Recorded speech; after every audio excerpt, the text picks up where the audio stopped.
out there. You really feel like you are truly part of the Queensboro family.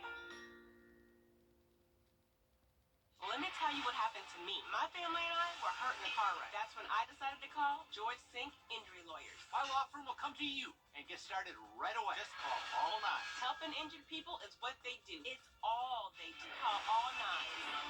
Chief Meteorologist Tim Miller. Weather coverage you can count on. The Live 5 for 6 Skyview Network, sponsored by Terry Lambert Hyundai.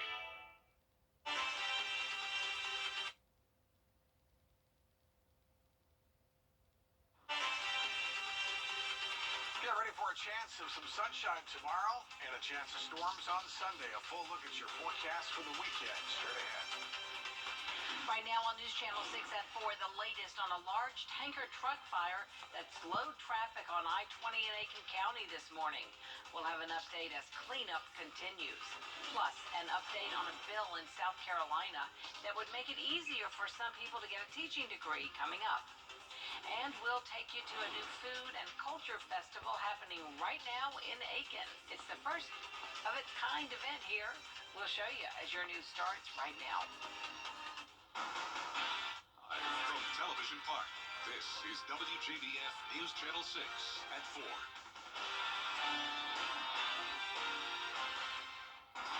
Everyone, thank you so much for joining us. I'm Jenny Montgomery. Brad has the day off. Coverage you can count on begins at 4 with the latest on a tanker truck fire on I-20. We've been following it since early this morning, and a lot of you no doubt saw it on your commute. Crews are still working to clean up that mess. The truck caught fire just after 6 o'clock this morning at exit 18 eastbound. That tower of flames coming from the tanker caught the attention of other drivers, even causing 2 other trucks to crash into each other. Crews were able to douse the flames with a foam agent after allowing the fire to burn for a while. The tanker was hauling gasoline. It needed to be emptied before a wrecker could remove it. Firefighters believe the fire started with the brakes. Local nonprofits are struggling with rising costs. They need help from the community now more than ever. At the Golden Harvest Warehouse, they're struggling to fill their shelves with food. Part of this is because of a drop in donations. They're also getting less food from their suppliers. Transportation and gas prices have also been an issue when it comes to many counties they serve. Rise Augusta, which is a nonprofit that helps children and students in poverty, has taken a hit as well. They're in need of school supplies, clothing, and other necessities. School administration, teachers, parents are coming to us and saying, look, I can't afford this, my child needs new jeans or new shoes, and I just don't have the money for it. So we've been doing a lot more of that. Find out how you can feed the hungry and support families who are struggling with inflation. You can visit both nonprofits' websites. And Augusta Library is showing off its newly renovated building. The Friedman branch on Jackson Road in Augusta recently had quite a few improvements made. It was closed for a month to make way for $1.5 million in upgrades in the children's reading area. There are also more computers, and the men's restroom was made handicap accessible. A ribbon cutting was held at 9:30 this morning. This library will provide needed resources and access to information for this community that they haven't had in a while. So this will be definitely impactful. We are directly across the street from a school with our partnerships with the schools and moving forward with that. Our goal is to push literacy and resources and provide free and open access to all.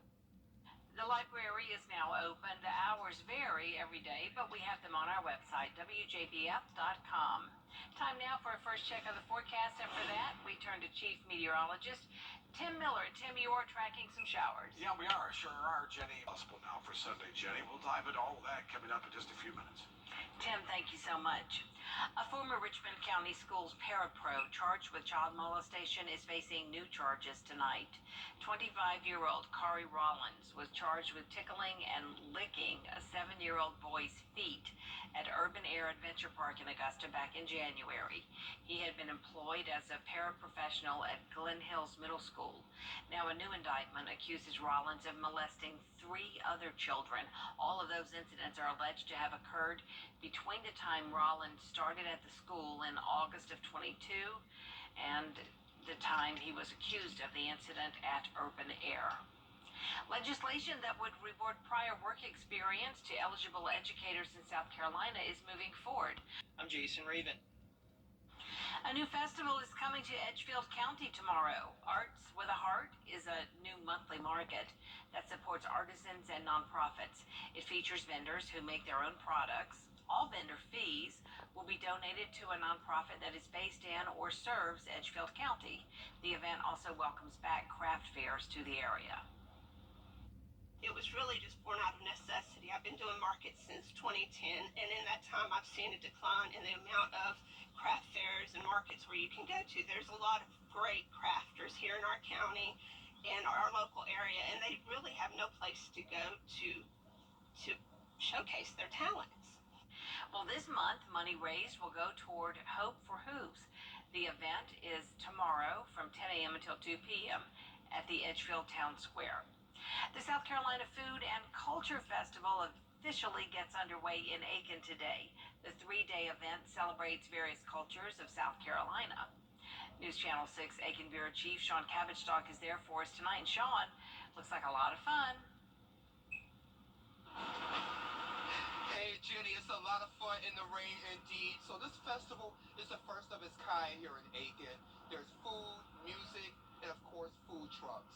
Lakeisha Powers is one of those food truck vendors, and she joins me today. Lakeisha, thank you for joining me. Thank you.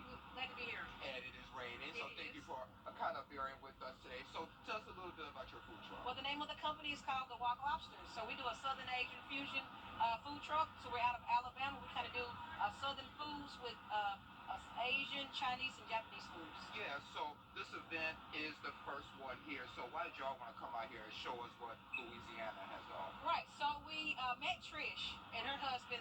They actually the promoters over the event, the Foodies Fest. And we saw them in Easley. They have a lot of opportunity, like fellowship and good community. And it's about bringing people together with food. So we wanted to be a part of it. So I asked you earlier, why a food truck as opposed to a brick and mortar store? Well, right now, starting the food truck was a great opportunity for everybody to get to know about the Walk Lobster. So we can travel to different venues and different things like that. We get to meet the community with the food truck. Sounds good to me. Are you on social media or anything We like that? do. We're on Facebook, we're on Instagram, and we're on TikTok as the Walk Lobster. And our website is thewalklobster.net. All right, sounds good. Thank you. Thank you so much. And this festival will continue until 7 o'clock tonight. If you miss it tonight, it will be here tomorrow and Sunday as well. It's going to be 11 until 7. For now, live in wet Aiken, I'm Aiken Bureau Chief Sean Cabbage-Stock, Wjbf News Channel 6. That rain's not going to stop you from loading up out there. April is National Donate Life Month, and hospitals across the area are showing their support for organ donation. We'll show you how when News Channel 6 at 4 continues. Sonic. April is National Donate Life Month, and today hospitals across the area held events to raise awareness for organ donation. Bria Smith spoke to those involved.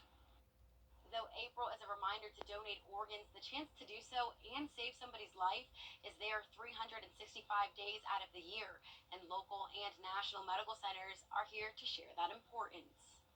It takes just one person to save 8 lives, and that's why at exactly 1:08 p.m., medical centers in the CSRA like Piedmont raised their Donate Life flag. In 2002, LifeLink recovered 447 organs. And to be a part of that change, you can visit directly through donatelifegeorgia.org.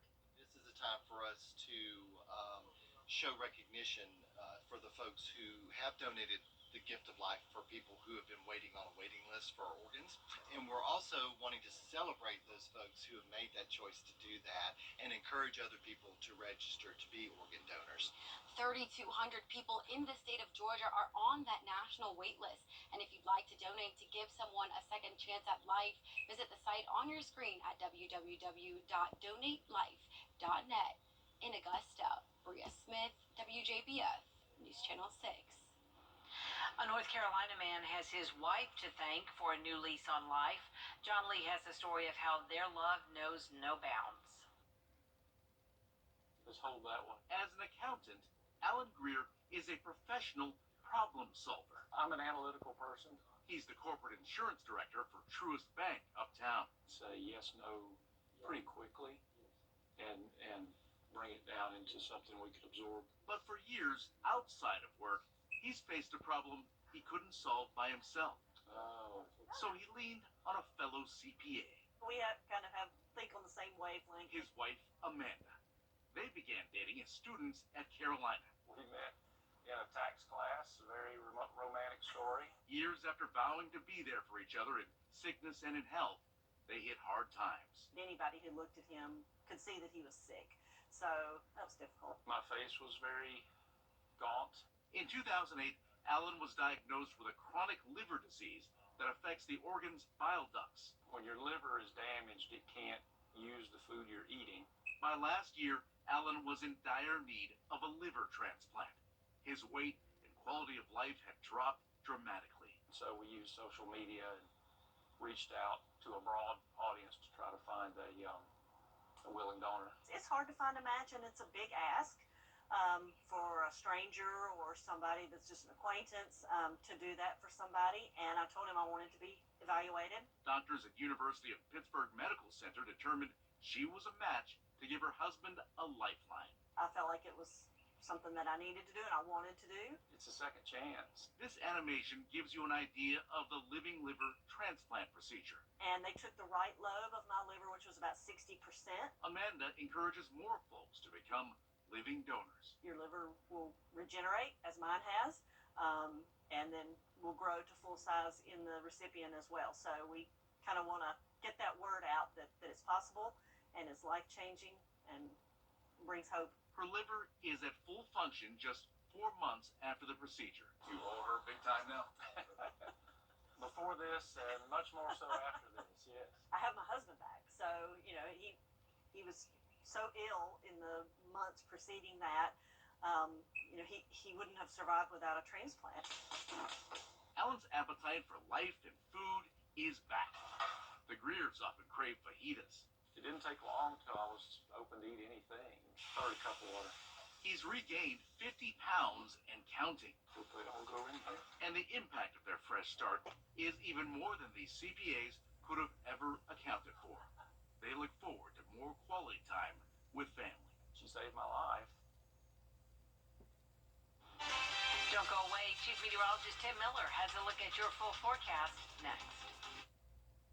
Because when it comes to fresh, higher standards mean fresher produce. Kroger, fresh for everyone. The Masters is over, but the benefits of the tournament will continue year-round. Be sure to join us for the next edition of the Means Report. We'll talk about the importance of the Masters when it comes to marketing Augusta to the world. Brad will also talk about other big draws that bring people to our area. Join us for the Means Report Monday afternoon at 12:30 right here on News Channel 6. There is much more coverage you can count on coming your way next on News Channel 6 at 4:30.